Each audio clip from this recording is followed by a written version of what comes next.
اعوذ باللہ من الشیطان الرجیم، بسم اللہ الرحمن الرحیم۔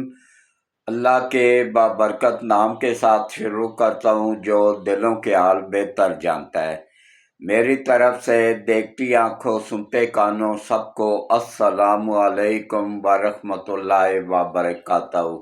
لاکھوں کروڑوں درود و سلام آقا دو عالم خاتم النبیین حضرت محمد مصطفیٰ صلی اللہ علیہ وآلہ وسلم پہ، آپ کی آل پاک پہ، صحابہ کرام پہ، اولیاء کرام پہ۔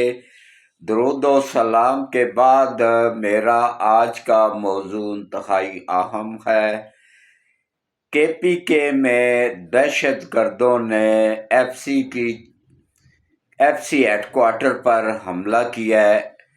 اس وقت پریڈ ہو رہی تھی، پریڈ میں کتنے ایف سی کے جوان شامل تھے اور اس وقت ہیڈ کوارٹر کے اندر کتنے نوجوان موجود تھے، اس پہ بات ہوگی۔ اور کتنا جانی نقصان ہوا ہے، اس پہ بات ہوگی۔ دہشت گرد کتنے تھے، اس پہ بات ہوگی۔ ان کا تعلق کہاں سے تھا، اس پہ بات ہوگی۔ ان کے سہولت کار کون تھے، اس پہ بات ہوگی۔ اور ضمنی الیکشن میں مسلم لیگ نون نے کلین سویپ کیسے کیا ہے، اس پہ بات ہوگی۔ اور ایوب خان کے وقتوں کی سیٹ ان سے NA-18 ہری پور کی سیٹ کیسے ان کے ہاتھ سے نکل گئی، اس پہ بات ہوگی۔ مختصر سے وقت میں ساری تفصیل بیان کروں گا۔ سب سے پہلے آپ سب سے ایک ہی اپیل ہے کہ دیکھیں، یہ میرے اکیلے کا چینل نہیں ہے، یہ ہم سب کا چینل ہے۔ ہم سب ایک گروپ کی مانند ہے، ایک فیملی کی مانند ہے۔ آپ سب ٹائم نکالتے ہیں، میرے ولاگ سنتے ہیں، مجھے کامنٹس میں رائے بھی دیتے ہیں۔ میں آپ کی رائے کا احترام کرتا ہوں اور کوشش کرتا ہوں پوری کہ ہمیشہ آپ لوگوں کو سچ بتایا جائے۔ میری کسی سے کوئی دشمنی نہیں ہے، میری نہ تو پی ٹی آئی والوں سے دشمنی ہے، نہ نون لیگ والوں سے رشتہ داری ہے، نہ پیپلز پارٹی والوں سے رشتہ داری ہے۔ میرے لیے سب برابر ہیں، کیونکہ دیکھیں میں 76 سال پورے کر چکا ہوں، 77واں سال شروع ہے، بونس پہ چل رہا ہوں، پتہ نہیں کب مالک بلا لے۔ تو اپنی کوشش ہوتی ہے کہ ہمیشہ آپ سب کو سچ بتایا جائے۔ تو سچ ہوتا کڑوا ہے، تھوڑا لوگوں کو برا بھی لگتا ہے، کیونکہ خاص طور پہ پی ٹی آئی کے یوتھ کے یہ وہ نسل ہیں کہ جو عمران کے خلاف اپنے ماں باپ کی بات بھی سننا پسند نہیں کرتے ہیں، وہ یہ ان کو بھی گالیاں دیتے ہیں۔ ان سے بحث کرنا یا ان سے وہ کرنا نا سب سے بڑی بیوقوفی ہوتی ہے۔ ان کا معاملہ اللہ پہ چھوڑ دینا چاہیے، اللہ ہی ہدایت دے۔ میں تو دعا ہی کر سکتا ہوں اور کیا کر سکتا ہوں۔ تو جو لوگ میرے ولاگ دیکھتے ہیں اور چینل سبسکرائب کرتے ہیں اور ویڈیوز کو گروپوں میں شیئر بھی کرتے ہیں اور اس کے علاوہ مجھے کمنٹس میں رائے بھی دیتے ہیں، میں تہ دل سے ان کا شکر گزار ہوں اور ان کے لیے دعا گو ہوں کہ اللہ نبی پاک صلی اللہ علیہ وآلہ وسلم کے وسیلے سے ان سب کی تمام پریشانیاں دور کرے، تمام مشکلات آسان کرے، غیب سے مدد کرے۔ اگر کوئی قرض میں دبا ہوا تو اللہ اس کی غیب سے مدد کر کے آسانی پیدا فرمائے اور قرض کے آزمائش سے نجات عطا فرمائے۔ کسی کی بچیاں جوان گھروں میں بیٹھی ہوئی ہیں تو اللہ ان کی بھی غیب سے مدد فرمائے۔ نبی پاک صلی اللہ علیہ وآلہ وسلم کے وسیلے سے اچھے نیک لوگوں میں ان کے رشتے ہو جائیں اور ان سب کے لیے آسانیاں پیدا ہو جائیں، اور ان سب کو اللہ 5 وقت نماز پڑھنے، قرآن پڑھنے، روزے رکھنے کی توفیق عطا فرمائے ہم سب کو، اور اللہ تعالیٰ ہم سب کے لیے آسانیاں پیدا فرمائے، آمین ثم آمین۔ تو دیکھیں، میں ایک 76 سال کا بزرگ آدمی ہوں اور الحمدللہ پاکستان کا سب سے سینئر صحافی ہونے کا اعزاز بھی اللہ پاک نے مجھے عطا کیا ہوا ہے۔ میں نے اپنی صحافت کا آغاز 1975 میں نوائے وقت اخبار سے کیا تھا، اور میرے استاد محترم عارف نظامی صاحب ہیں جو کہ نوائے وقت اخبار کے مالک بھی ہیں، تو ان کا ہی لگایا ہوا پودا ہوں جو کہ ابھی تک حق سچ پہ چل رہا ہوں. میرے سے بعد میں جو آئے لفافہ لے لے کے کھرب پتی بن گئے ہیں. لیکن الحمدللہ 76 سال کی عمر میں بھی اللہ پاک نے میرے جسم میں کوئی بیماری نہیں رکھی ہے. میں گاڑی ڈرائیو کرتا ہوں اور اپنے پوتے پوتیوں کو اسکول چھوڑنے بھی لے جاتا ہوں, واپس بھی لاتا ہوں. پھر جاپان الیکٹرانک میں میرا بزنس ہے, وہاں پہ بزنس بھی کرتا ہوں, کاروبار بھی کرتا ہوں. اور اس کے علاوہ جو ہے نا اللہ پاک کا کرم نوازی ہے کہ اللہ نے بے حساب عزت بھی دی ہوئی ہے, اچھی نیک اور فرما بردار اولاد بھی دی ہوئی ہے. یہ سب اللہ کا کرم ہے. حج کیا ہوا ہے, 4 عمرے کیے ہوئے ہیں, یہ سب مالک کی کرم نوازی ہے. اس میں میں تہ دل سے سب سے پہلے اللہ کا شکر گزار ہوں, اس کے بعد آپ سب کا شکر گزار ہوں. کوشش کیا کریں ویڈیوز کو سکپ نہ کیا کریں, پوری دیکھا کریں اور گروپوں میں شیئر بھی کر دیا کریں. اور کوشش کیا کریں کہ ویڈیوز کو پراپر طریقے سے دیکھ کے چینل کو سبسکرائب کر دیا کریں.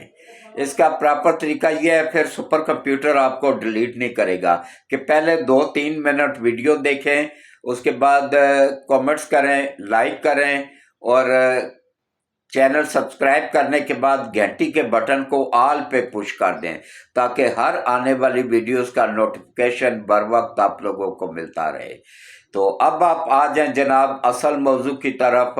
دیکھیں یہ جو الیکشن ابھی ضمنی الیکشن ہوئے ہیں, ان میں دیکھیں کس طریقے سے 7 سیٹیں قومی اسمبلی کی اور 8 سیٹیں صوبائی اسمبلی کی ساری سیٹیں جیتی ہیں. مسلم لیگ نون نے کلین سویپ کیا ہے اور 1 سیٹ صرف ملی ہے پیپلز پارٹی کو, وہ بھی وہاں پہ نون لیگ نے اپنا امیدوار ہی کھڑا نہیں کیا تھا, ایک معاہدے کے تحت سیٹ ایڈجسٹمنٹ کی تھی, ورنہ وہ بھی سیٹ مسلم لیگ ہی جیت جاتی.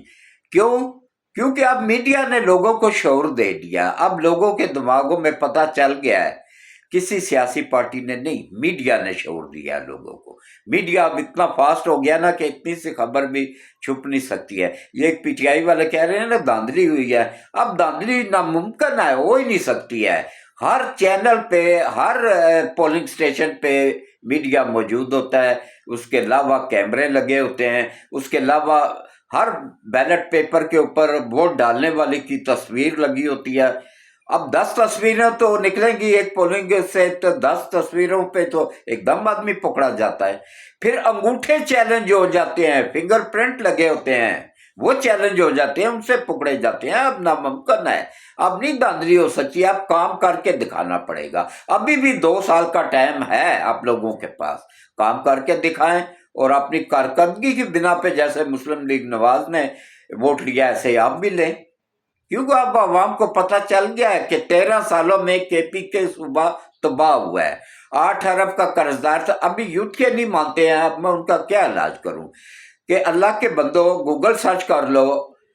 پہلے 13 سال پہلے صوبہ کا جب پی ٹی آئی کی حکومت نہیں آئی تھی تو 76 سالوں میں 8 ارب کا قرض دار تھا, ٹوٹل 8 ارب, اور سب سے کم قرضہ 4 صوبوں میں سے کے پی کے پہ تھا.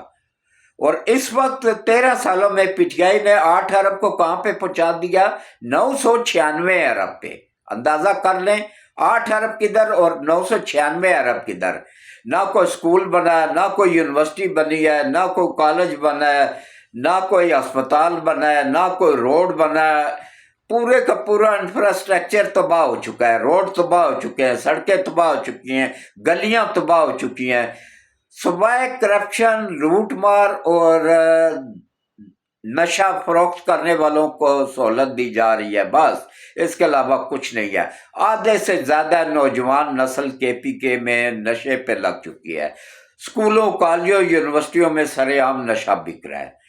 یہ کام ہوا ہے, پی ٹی آئی نے یہ کام کیا. کیونکہ یہ میں نہیں کہہ رہا ہوں, یہ آج سے 45 سال پہلے حکیم سعید نے اپنی کتاب لکھی تھی جاپان کی کہانی, وہ پی ٹی آئی والے لے لیں, اس کا صفحہ نمبر 13, 14, 15.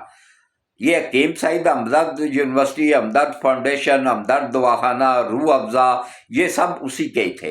اور اس کی اولاد نہیں تھی, یہ بھی کوئی عمران سے دشمنی نہیں تھی, اس کی تو اولاد ہی نہیں تھی. وہ جب دنیا سے گیا تو وہ اپنا تمام سب سرمایہ گورنمنٹ آف پاکستان کو وقف کر کے گیا ہوا ہے۔ تو اب کوئی بھی آپ پروڈکٹ خریدتے ہیں نا، روح افزا شربت ہی لے لیں، اس کے اوپر بھی لکھا ہوتا ہے وقف government of Pakistan. Hamdard university, Hamdard foundation, Hamdard school, Hamdard دواخانے، یہ سب اس وقت گورنمنٹ آف پاکستان کے پاس ہیں۔ اس بندے نے کچھ نہیں لیا ہے، وہ دنیا سے خالی ہاتھ ہی گیا ہے۔ تو نہ اس نے اپنے چاچے تائے مامے رشتہ دار تو تھے، سب بہن بھائی بھی تھے، کسی کو نہیں دیا، اپنی ساری جائیداد گورنمنٹ آف پاکستان کو دی ہے، پاکستان کے نام وقف کر کے دنیا سے گیا ہے، شہید ہو کے گیا، اللہ اس کی شہادت اول درجے میں قبول کرے، آمین۔ تو اس نے اپنی کتاب جاپان کی کہانی صفحہ نمبر 13، 14، 15 میں واضح طور پہ لکھا تھا کہ اس وقت یہ عمران خان نے آکسفورڈ یونیورسٹی میں پڑھتا تھا، نیا داخل ہوا تھا، زیادہ عرصہ بھی نہیں ہوا تھا، فرسٹ اس کا سال تھا، پہلا سال تھا، اس دوران لکھی گئی تھی وہ کتاب۔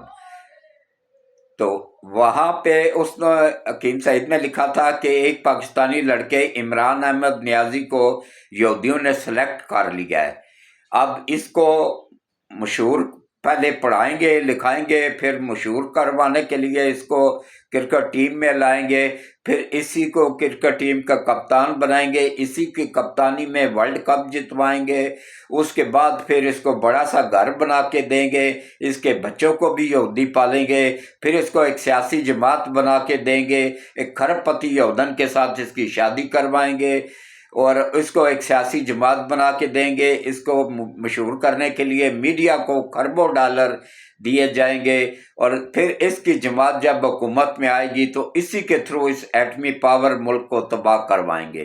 تو وہ دیکھ لیں، عمران خان کا شیخ رشید کا بیان موجود ہے جس میں انہوں نے تسلیم کیا تھا کہ سری لنکا کے بعد پاکستان دنیا کا دوسرا ملک ہے جو دیوالیہ ہو گیا ہے، یہ الفاظ ہیں ان کے، ہو گیا ہے۔ کسی یوتھ کے کو وہ ویڈیو چاہیے ہو تو میرے پاس عمران خان کی بھی موجود ہے، وزیر داخلہ شیخ رشید کی بھی موجود ہے، وہ میں ان کو سینڈ کر سکتا ہوں۔ تو اس کے بعد پھر دیکھیں شہباز شریف نے ایک رسک لیا، پہلے زرداری نے بھی کی تھی، لیکن زرداری مکر گیا تھا کہ میں حکومت میں نہیں، کیونکہ اس کو پتا تھا کہ ملک دیوالیہ ہو جائے گا، اور اس کو بلاول کو بھی پتا تھا ملک دیوالیہ ہو جائے گا، پیپلز پارٹی اس میں شامل ہی نہیں ہوئی، انہوں نے کہا جو گند ہے نا یہ سارے کا سارا مسلم لیگ پہ ہی گرے۔ شیخ رشید کا بیان موجود ہے کہ ہمارا کرپشن، ہمارا گند سارے کا سارا ان کے اوپر پڑ جائے گا اور یہ اسی میں دب کے ختم ہو جائیں گے، سیاسی موت تو ان کی ہو جائے گی۔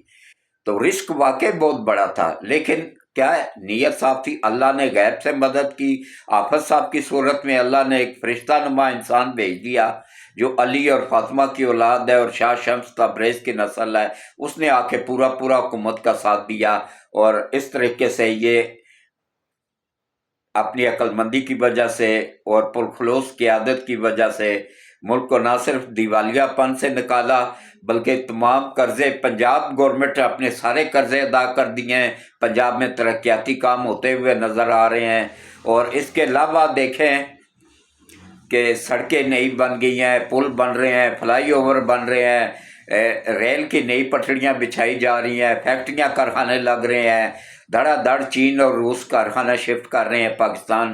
سی پیک کمپلیٹ ہونے تک 10 سال لگیں گے، 10 سال کے اندر انہوں نے چائنا والوں نے لکھ کے لیا ہوا کہ آفت صاحب بھی آرمی چیف رہیں گے، اور انشاءاللہ 10 سال تک آفت صاحب پکے ہیں، ان کو کوئی نہیں ہلا سکے گا، یہ میری بات لکھ کے رکھ لو۔ اور انشاءاللہ ان 10 سالوں میں پاکستان میں آپ کو کوئی غریب نظر نہیں آئے گا، انشاءاللہ سب لوگ امیر ہو جائیں گے، سب لوگ روزگار سے لگ جائیں گے، اور یہاں سے ڈھونڈیں گے بھی تو آپ لوگوں کو کوئی بے روزگار نظر نہیں آئے گا، اور اس کے علاوہ بجلی گیس کے بل فری ہو جائیں گے، اور جو بالکل دبئی والا سسٹم یہاں پہ بھی بننے جا رہا ہے انشاءاللہ، یہ 2 سال کے اندر کمپلیٹ ہو جائیں گے یہ۔ اور ویسے امیر غربت دور کرنے میں تقریباً 5 سے 6 سال لگ جائیں گے، لیکن 2 سالوں بعد کافی ریلیف مل جائے گا لوگوں کو انشاءاللہ اللہ کی مدد کے ساتھ۔ تو اس کے ساتھ اب آپ آ جائیں جناب کے پی کے میں کل